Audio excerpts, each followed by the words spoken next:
How you doing, folks? Welcome to another episode of my refight of Brandywine using GMT's Great Battles of the American Revolution. We are we're at the top of turn 8. Actually, as I take a look down here. Been a while since I had an episode. A little bit rusty here. I got to catch up on the rules just a little bit. It's been a few days. But nonetheless, pretty excited to get into this. Battle could end a lot sooner than I expected. We'll see. Things are not going too well for the Patriots. However, we have the British. They're up first in turn 8. They do have some reinforcements in the form of some dragoons. Not a powerful unit, but there it is. They do have this coming on. And this comes on right behind Howe. If you remember where he came onto the board earlier, you can see him up there to the north, which is the left side of the map up here. So that dragoon unit's going to be following up behind Howe's initial deployment area there. Also, we have Gnifhausen down here. He's made a crossing at Chad's Ford. He's on the east side of the Brandywine currently, taking it to the Patriots. One thing I just noticed that I didn't realize in the previous episode, that he's actually adjacent to Proctor's battery position. Wasn't paying attention. That's a good thing for the British because they want to deny the Patriots that position. It's an objective, or part of the objective of the Patriots. If the battle goes the full 12 turns and the Patriots control that position, Proctor's battery position, and the Birmingham Meeting House, which I showed earlier, and I'm more than happy to show again, it's right here. Patriots need to control them by the end of the battle, which is 7 p.m. Again, we're at turn 8, and turn 12 is the end of the battle. And if the Patriots can manage that, they'll get a decisive victory, but I am not sure they're going to be able to last that long.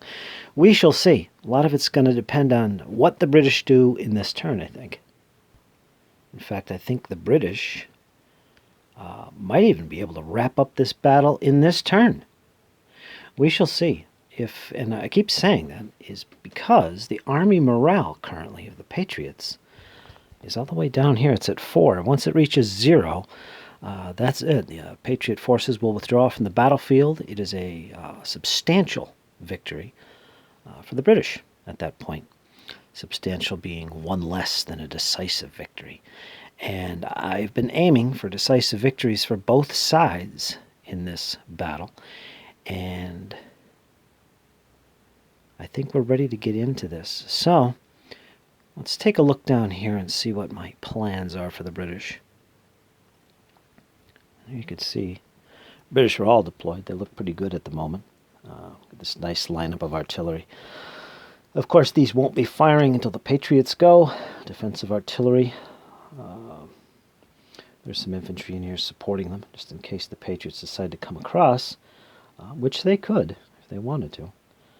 But I'm not too worried about that. I think right now, overall, if the British can get that army morale of the Patriots down through combat, and that's usually how it is, captures and elimination of enemy units, that could end the battle right here in turn 8. I'm not going to get more aggressive than I was planning to at this point. I'm not going to try and force the decision early. I really did want that decisive victory for the British, but I'm just going to keep playing, continuing with what my objectives were from the very beginning. Even though I do have an opportunity to finish this battle right now, we're just going to keep pushing ahead as planned. And to do that, we're going to start with Grant. Grant is going to be he's basically going to be fighting against this position here where Wayne is, Proctor's battery. I do want to take that. And if I do manage to capture it, by the way, that does give me victory points for the British. They can gain victory points for capturing this and holding it, depending on when they do so. And if I take a quick look over to turn 8, Proctor's battery is worth 4 victory points if I took it in this turn. So there is that. But victory points, which are used to determine a marginal victory, the least valued victory you can get, is through victory points. And the British already have 16 to the Patriots 2.5. So, yeah, there is that. And I'm not too focused on that as far as victory conditions. The battle really is not that close. It's going to come down to a marginal or a decisive so far. But anyway, I'm going to reinforce Grant's position, get some more troops up behind him. I don't want to cut off his retreat, however, if things go bad for him. So I might want to keep that open, to be quite honest with you. So I might not occupy this hex. But I will support him here. I will make the crossing, and I don't want Grant going against Wayne all by himself. That will bring in this unit here of artillery and Patriots. I'll think about that, but I do want to begin the crossing and moving forward, get away from this penalty for attacking across the Brandywine Creek. I'll look at this a little bit closer before I commit anything. But regardless, there is going to be a combat here with Grant, and I want to support him as best I can. And yeah, so we're going to do that. And as far as Howe is concerned, there really isn't a whole lot to do other than just continue deploying onto the battlefield. I was tempted when I brought these guys on to be more, well, to make it look more realistic. I mean, typically these guys would be advancing in a column, and the lead of that column would be turning to the right with the Grenadiers in the lead, and they'd all form up that way. I got these guys kind of fanning way out like this, which is okay. This is reasonable. And, you know, you could still imagine the column here and maybe some break-off units forming separately. So it's still cool. But this is where we're at. I did manage to bring on the entire force, which is one reason it's like this, all fanned out. But I will get very aggressive here since we didn't take the tea break earlier. I am going to move my troops forward as quickly as possible, engage these Patriots just as planned, with Howe moving up on the left with the Grenadiers and his elite strike force, we'll call it, and Cornwallis moving up the Germans on the right, and the column moving up the center, which is mostly light infantry and line infantry, will be heading up the road to engage these units here. I want to push them back as quickly as possible, and I'll have the light Jaegers here kind of maneuver a little bit, get away from this fighting. I don't want them involved too heavy at this point. Yeah, so that's what we're going to do. That's what we're going to focus on. So let's jump into movement and all the rallies. And I don't believe there's anything to rally for the British. No, nothing to rally. So it's going to go straight to movement, and then we'll get to the defensive fire and rifle fire phases. All right, so I finished all the movement. And again, there was no rallies, so we're actually at the top of the Patriots' defensive artillery fire. But let me go into my movements here and show you what I did. Of course, here, like I said, I did advance some support for Grant. Not a whole lot, to be honest with you. I don't know how successful this will be. There's a lot of Patriots I am adjacent to with Grant and this unit, the 44th Regiment of Foot. They're all adjacent to enemy, and they're at the bottom of the slopes. They've got earthworks at the top here to face. It's not a good position for the British. They have to attack because of being adjacent and in the zone of control of the enemy. This unit right here, his zone of control does extend out of this forest, but these Patriots, their zone of controls does not extend into woods. So there is that situation. So the British will have to attack with that unit because of that. And what else have we got here? I moved this guy up as well. This unit here, the King's Own, is back in action, moving up into these woods, of course. And Gnifhausen, I did support him. I moved up some extra troops here. He's got the 28th at strength 3. And the Royal Welsh Fusiliers, which were fighting earlier as well, they have joined him. 6 strength points in that hex, and they're fighting for the Chad's Ferry, another primary ford. And we're lined up against some disrupted units. Again, these Patriots have not had a chance to move that unit of disrupted troops. But other than that, they got strength 2 and a strength 1 sitting here. So we'll see how that goes. But Gnifhausen is making an attack on that primary ford as well. I also moved some cannons up and got the Tories over here. The Queen's Rangers, I threw their cannon in there so they might get a shot off at this unit here. There's some possibility that the British artillery in the coming turns will be able to fire at something when the Patriots are up. So yeah, did get all this done. And one thing I should point out is in the previous episode, I believe I had this guy on a cavalry withdrawal. He had a cavalry withdrawal marker at the start of movement, and that marker would have been removed during the rally. He cannot move while he has that marker on him. And I remember during the episode I was talking about, well, I forgot to take that off, and then I forgot to move him, so he's probably going to move up in here somewhere. Well, he actually couldn't move. So I fixed that, and he's back where he started from. He is able to move this turn, however. So I haven't actually moved him. I was thinking about skirting these woods, getting out of the zone of control of this enemy here, and just getting in behind the lines of the enemy and see what happens with that. Alternatively, I could move him that way, on the other side of the wood, as you can see over here, and help Howe. Not that Howe really needs the help, because there's a lot going on over there. So not sure what I'll do with him. I think I'll go with my original plan, try and sneak him up this way. So I've yet to move him. He's going to move up, if he can, through this light woods as far as he can. Maybe entice the Patriots to come off their hill, but I doubt they will. So that's what's going on down here. And as far as Howe's force, I did move the Dragoons on that were reinforcements. They're now here, at the bottom of the slopes. Kind of want to support this side because I don't have any cavalry on this side. Basically, the troops are moving like I planned. I got the Germans and some Grenadiers moving up on the right here to be reserve. And the main column is moving forward, the head of which is Cornwallis. We got some light infantry and line troops here. And Howe, of course, has maneuvered to the left flank. He's with the Coldstream Guards.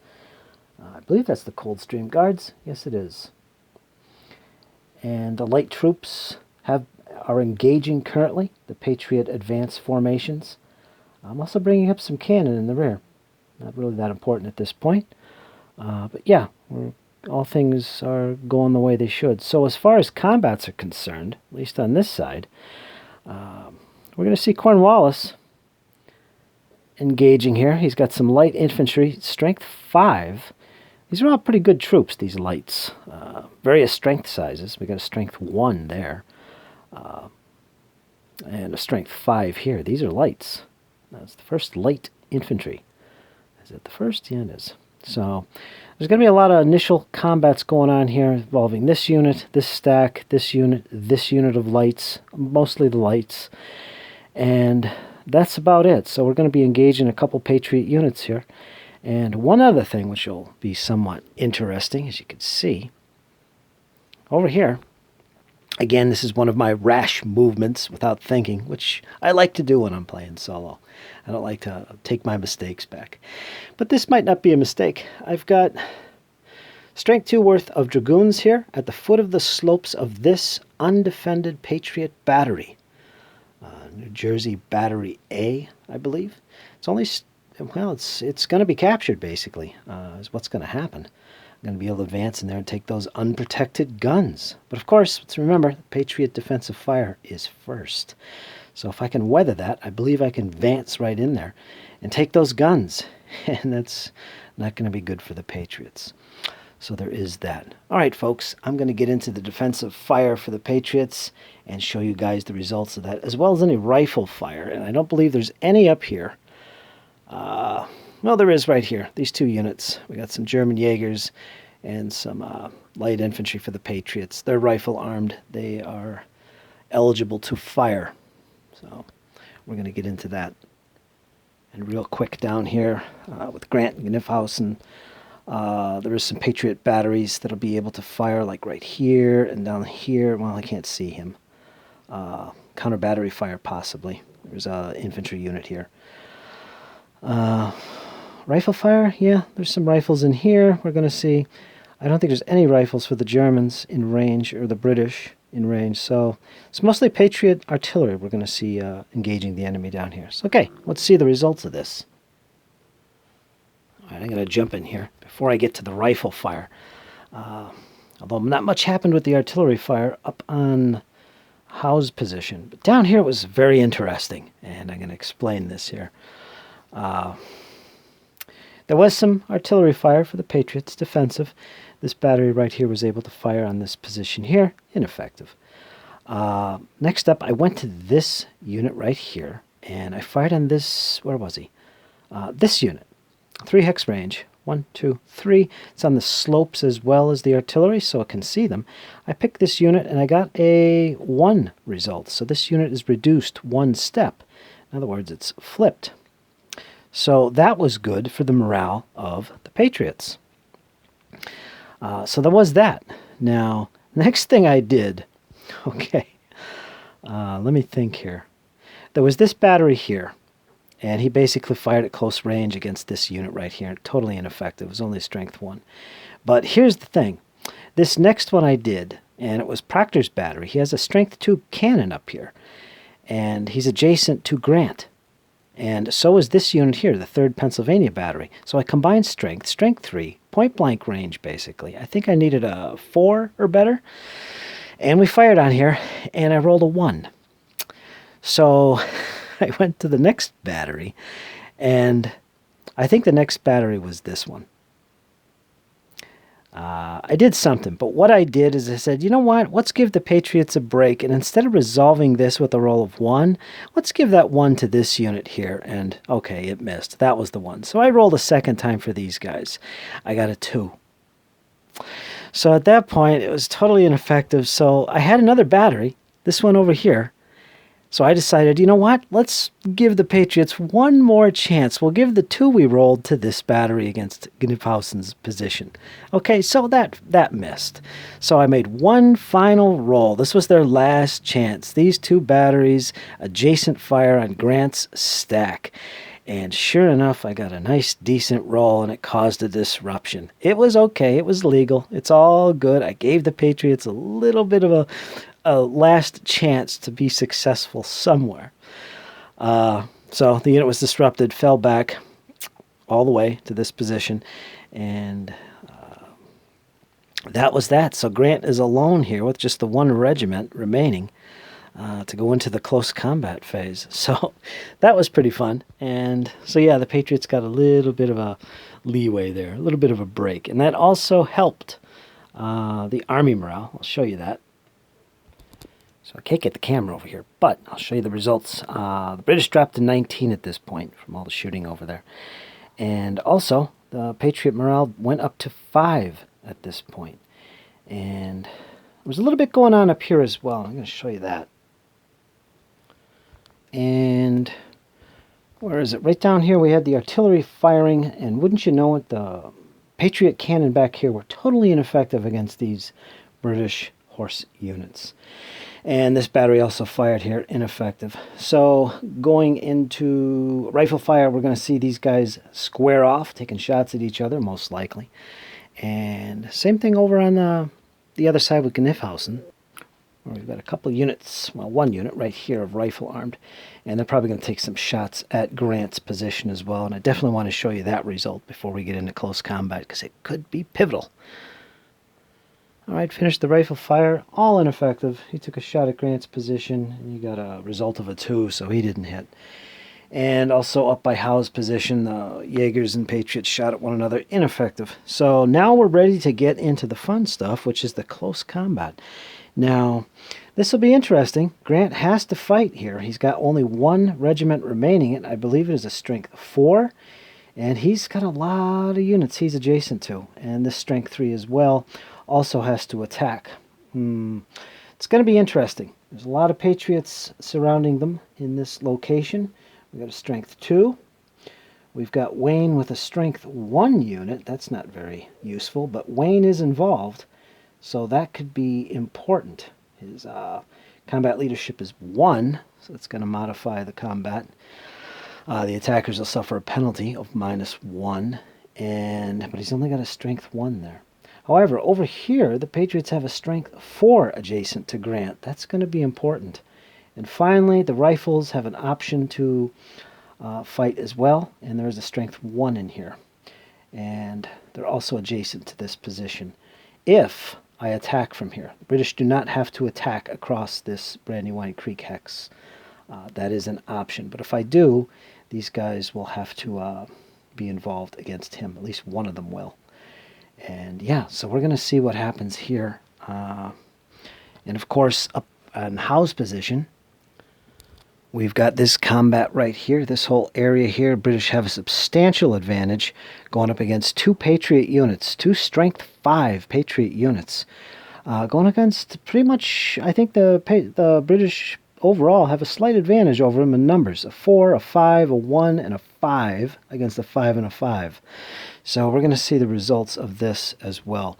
Pivotal moment, folks. The army morale for the Patriots is at 5. It could drop in this turn and end the battle. But that's if things go really well for the British. So let's see how the combat turns out. All right, taking a look at the combats up here at Howe's force. Cornwallis and these 2 units were successful. They forced the enemy unit, this one right here, to retreat into this hex that is now stacked with some light infantry rifles. Cornwallis himself advanced into that hex, moving forward with the unit that was with him. It was basically these 2 units. These 2 stacks were fighting him, not this guy. And in addition, there was a combat here, if you remember as well. There was a unit here and a unit here. It was, I think it was 3-2 odds is what it came to. Cornwallis was 2-1 odds, by the way. Tactics gave a -1 to the combat here, so that benefited the Patriots. But back to this combat, 2 units were fighting against this one. It was a Strength 5 against a Strength 6 total, these light infantry. And the British didn't fare so well here. The lead unit, these light infantry, are forced to retreat back to this position. They are now stacked with some guns here. And that was the end of the combat. This unit passed its morale, so it did not retreat as well. One thing I forgot to do is use Howe's adjacency to this combat to add tactics card options for the British. I forgot to do that. It's okay. They basically fought with just the 4 basic tactical options. And yeah, we're going to leave it at that. And I believe, again, the tactics choice cards resulted in a -1 favoring the Patriots in this case. So that helped, but that's okay. And finally up here, the cavalry did manage to advance into the hex without any combat being resolved, of course. There was no infantry to fight. There was no one protecting the cannon. Cannon were captured. The position was taken. Both units advanced up the slopes and into the woods. The Patriots are back down to 4 for their army morale. Remember, they were up to 5 at one point from the shooting results. And the British dropped to 20 at this point. So now let's go see what happened over on Grant's side of the Brandywine. All right, let's take a closer look at how I'm going to distribute these attacks, because this is an important part of the battle so far. Now, if we look at this, let's start from the left, and we got the 44th foot right here. They're in woods. They are downslope to 2 adjacent enemy units who cannot trace a zone of control into the British hex, but that doesn't mean anything in this case. I can trace a zone of control out of my hex. So I have to attack both of these units. I have no choice. However, if this stack is attacked separately by, say, Grant, because he's adjacent, I don't have to attack both of these units. I only have to attack this one. And that's what I want to do. So ultimately, this guy is going to be attacking here. Grant, on the other hand, will be attacking these 2 hexes. Let's skip this for a second and look over here at this combat. Now, this unit has to attack in this case. It's actually, he doesn't. It's an option because he's on the opposite of the Brandywine. He's also in woods, so he's not in the zone of control of the enemy that he's adjacent to in either case here. Let's ignore that for a second. But by attacking here, that's going to free up some of the pressure that's on Grant, because Grant is adjacent to him as well. If I don't attack this guy, that means Grant is going to have to face all 3 of these hexes. I don't want to do that. So with him committed over here, freeing me up, Grant's going to just be fighting these 2 stacks all by himself, because this unit, the King's Own, is striking across the Brandywine against this stack here. It's going to be a difficult combat for the King's Own, of course, because they're attacking across the Brandywine Creek itself, but it must be done to relieve Grant some of the pressure that's on him at this point. And finally, by attacking here, it means this unit also has to be attacked, but he's going to be attacked anyway because Gnifhausen as well is adjacent to him across the ford, or the ferry, the primary ford in this case it's considered. He's a strength 6. Gnifhausen is also attacking this hex. So this unit only has to fight here. Gnifhausen's going to take care of this stack. And Grant will be fighting these two stacks, and this unit will be attacking this stack. All in all, it doesn't look good for the British. I'm basically hoping to survive at this point, especially with Grant's fighting against Wayne and the Proctor battery position, and these guys along the pike. Gnifhausen, I think, has some opportunity here. He's got a disrupted opponent. In addition, there's a 2 strength there and a 1 strength. So it's strength 3 he's going up against with his strength 6. Plus he's got a +1 for his combat leadership, and he can use all the options for his cards. Yeah, so there is that. So right here is we're going to hope for the best, and I think that is the best opportunity for the British. So that's how we're dividing up our combats. Now, let's jump into it, and I'm going to show you the results of this whole assault by the British. All right, that was pretty exciting, actually. And this is it. All the combats have been resolved, and this is the look at it. And unfortunately, I resolved Grant's combat. Grant is right here currently, last. So there was this combat and these combats over here with Gnifhausen and the King's Own. They fought their battles first. And the British had a disrupted unit that was engaged here. It fell back across. It's now disrupted. That dropped the British Army morale 1. In addition, this unit here that was fighting from this position was successful, threw the enemy back. They're currently in this hex and now occupies that opposite side of the Brandywine. And remember, we had Grant was located here. Next combat was Gnifhausen. His unit fell back, retreated into this hex here. He remained with the other unit, so Gnifhausen has not moved. So this stack here, which I believe was strength 6, actually pretty strong, held its ground against Gnifhausen's attack across the Chad Ferry. So success, a little bit of failure here, slowed up, and over here, failure, this unit withdrew. Finally, or retreated, disrupted actually. Grant was the final one to fight against these two stacks. He did not fare well at all. It was 1-to-1 odds. There was a total of -2 to the die roll, even after tactics. And yeah, it was just too much for him, attacking up slope, behind works, and so on. And his entire force, well, 1 regiment, was disrupted and retreated. He's now located here.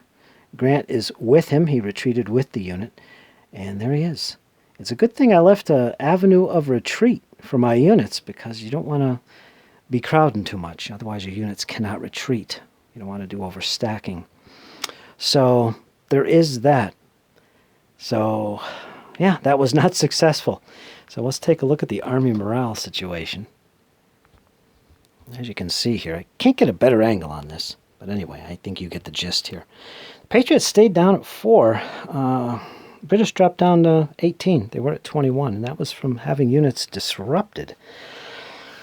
At one point, the Patriots did get up to 5. They almost crossed up to 6, but now they're back down to 4 again. And just to double check in my charts here, when you disrupt an enemy unit, your army morale does not go up. And I think I might have made a mistake with that earlier in the game. I'm not sure about this. I might have, where, for instance, if the British had a unit disrupted, their morale would drop for their army. It would drop 1. And I think by moving up the Patriots up 1, I was making a mistake. But if I did do that, it was probably more with the British for disrupting Patriot units. I might have been bumping them up 1 when I dropped the Patriots down 1. I might have. I'm not sure about that. I pretty much stick to the tables, whatever the tables say. And it's pretty clear that you're not supposed to go up when you disrupt a unit. Just the disrupted unit's army morale drops 1. So I don't know. I might have made a mistake. I might not have. Of course, I could probably go back in the video and see.